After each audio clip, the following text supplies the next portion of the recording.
As it brings great pain and sadness to our bank accounts and wallets to buy luxury brands, some of us are still willing to have that piece of rich people's clothing in our wardrobes to make ourselves think that we're one of the upper class for buying these luxurious and high-quality products. But what if I tell you that the quality of these products aren't actually 100 times better as their prices suggest? What's good, you guys? This is Market Thrive, and today, we're going to talk about how these luxury brand owners remain at the top of the food chain by just tricking the mass into buying their overly expensive brands. Before we start the video, I would just like you to do me a favor by just hitting that subscribe button and the bell notification down below to keep you updated on this channel. So without further ado, let's hop into it.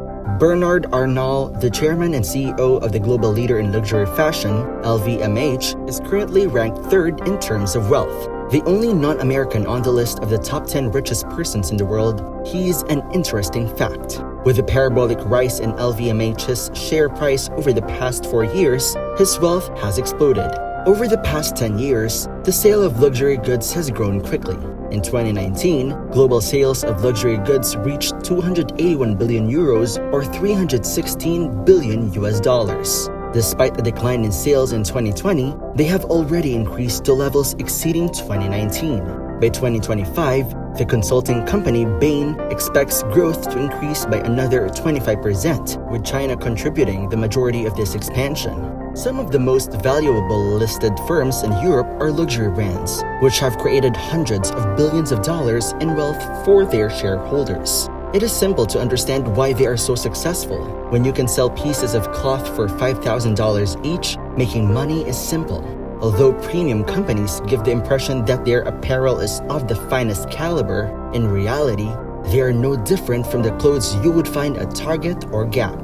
At the end of the day, making a $5,000 Louis Vuitton bag is not a difficult task. All garment companies have the technical means to accomplish it. Building a luxury brand isn't really about creating the most cutting-edge products or using the best manufacturing processes. Above all, these companies are highly advanced marketing machines that use every psychological tactic known to man to convince you that the bag they are selling you is worth $10,000. For instance, to create the illusion of scarcity, the luxury garment business annually burns billions of dollars worth of unsold inventory. They also employ mysterious sales techniques to create the impression of exclusivity.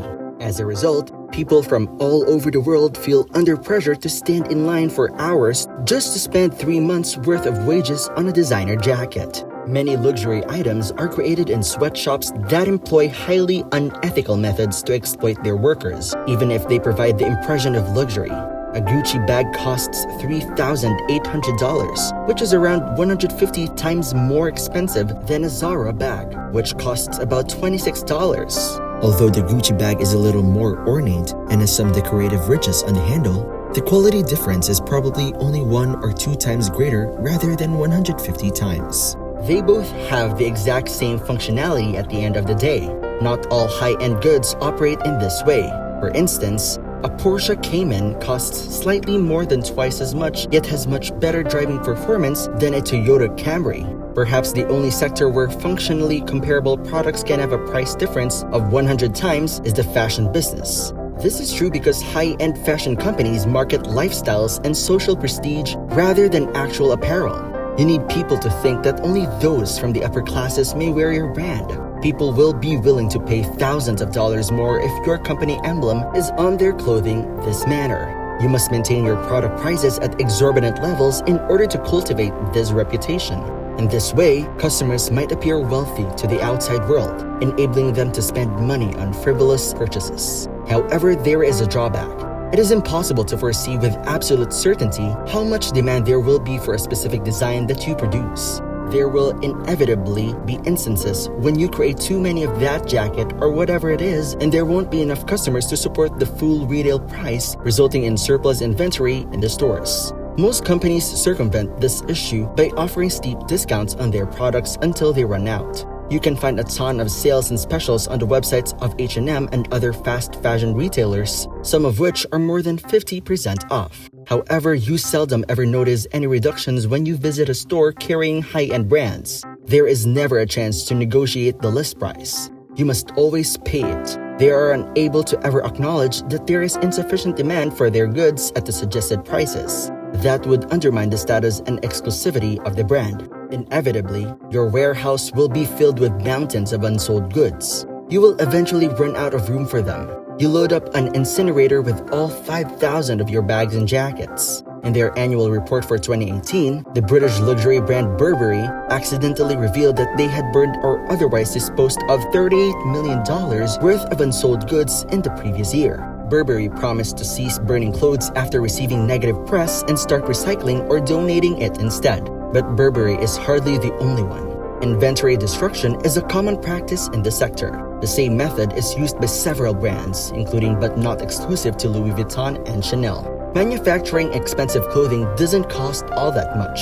Burning a few tons of fabric and leather is a negligible cost to bear in order to preserve your brand, which represents 99% of the value. Some premium brands require more than just high costs. In an effort to create the impression of exclusivity, they also use mysterious sales techniques. Birkin bags made of leather are Hermès' signature item. Their cost can range from $11,000 to approximately $400,000. This depends on whether they contain exotic animal skins or pricey metals. But purchasing a purse is surprisingly challenging. In their stores, they don't keep them on hand. They'll put you on a wait list if you simply walk in. You might spend a long time on the waiting list and never have the chance to spend $10,000 on a single leather bag. You would assume that given the high cost of luxury clothing, the highest standards would be upheld in these factories that produce it. The majority of them produce their goods in Italy, which is regarded as a global leader in high fashion. In order to retain the look of luxury, customers assume that a product is manufactured by skilled, well-paid artisans who don't skim on quality if it doesn't bear an Italian label. Contrarily, shoppers will think an item of apparel was created in a sweatshop under unethical conditions if it bears the, quote, made in China, end quote, or, quote, made in Bangladesh, end quote, logo. But contrary to what you might believe, there is very little distinction between labels that say made in China and made in Italy. According to a 2018 New Yorker study, numerous high-end Italian firms work illegal Chinese workers in their Italian factories. In most cases, they hire third-party contract companies who in turn recruit the workers from China as opposed to hiring these individuals directly. In this way, the high-end clothing companies avoid any responsibility for the alleged worker exploitation. The workers' lack of documentation makes them vulnerable to exploitation, including long hours, little pay, and no health insurance. The demand side is another problem with luxury companies. Who is purchasing these goods? Many of the purchasers are wealthy people with plenty of extra cash to spend on a $5,000 jacket. However, a sizable percentage of them are also low or middle income individuals who set aside several months' worth of salary for a single luxury buy. Luxury clothing serves primarily as an incredibly expensive signaling tool for many people. Even if they have to utilize a company to pay for these items, it demonstrates to the outside world that they have sufficient resources to do so. Sales of luxury items have skyrocketed in China recently. More than 30% of all luxury goods sold worldwide are currently made in this nation. And by 2025, that share is predicted to rise more than 50%. They spend on the majority of their disposable income on luxury goods, which keeps them in a circle of poverty and prevents them from ever achieving financial freedom, even though their per capita income is only $10,000 per year. Therefore, high-end fashion brands profit from and support income disparity. So are you still thinking about buying these luxury brands? Feel free to jot down your thoughts in the comment section below. If you enjoyed today's video, please leave a like. And if you want to stay updated on our posts, hit that subscribe button as well. Once again, this is Market Thrive signing off.